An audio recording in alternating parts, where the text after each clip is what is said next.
Complaint එකක් දාලා තිනවා 4 hours and අනන්තයේ ඇඩ්ස් කියලා. YouTube රෙවෙන්යු එක පෙන්වන්නම් ඉන්නකො. ජීවිත කාලෙම ගත්තොත් මම හිතන ලක්ෂ 3ක් 4ක් ඇවිල්ලා තිබුණා.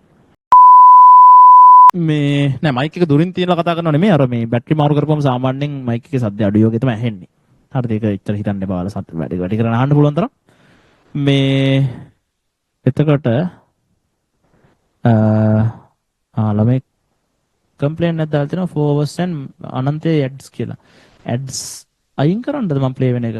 මම ඔය ඇඩ් දාලා තියන්නේ කියන්නේ ඒක නිකන් මට රෙවෙන්යු එකක් එන්න නෙමෙයි ළමයි හරිද? රයිට් වැඩක් නෑ මේ YouTube රෙවෙන්යු එක පෙන්වන්නම් ඉන්නකො. හරි. මේ ඉන්නකො. හරි. මේ ඔයාලා හිතන හෙන්න තොගයක් එනවා රෙවෙන්යු එක කියලා නෑ මේ views තියෙනවා මෙච්චරක් පහුගිය දවස් 28ට ලක්ෂයකමාරක් බලලා තිනවා. හරිද? watch time එක මෙච්චරක් තියෙනවා මේවා මේ subscribers like 1800ක් සාමාන්‍යයෙන් මාසෙට 12500ක් විතර වැඩි වෙන්නේ. natural growth එක මම ඔය push කරන්නේ නැතුව ඉඳලා live වැඩිපුර දාපුවම වැඩි වෙනවා. මේ රුපියල් 6598යි පහුගිය මාසෙටම ඇවිල්ලා තියෙන්නේ estimate revenue එක. හරිද? මට ওই 6598 ගන්න ad play කරන්න ඕනේ නැහැ ඇත්තට. ජීවිත කාලෙම ගත්තොත් මම හිතන ලක්ෂ 3ක් 4ක් ඇවිල්ලා තිබුණා.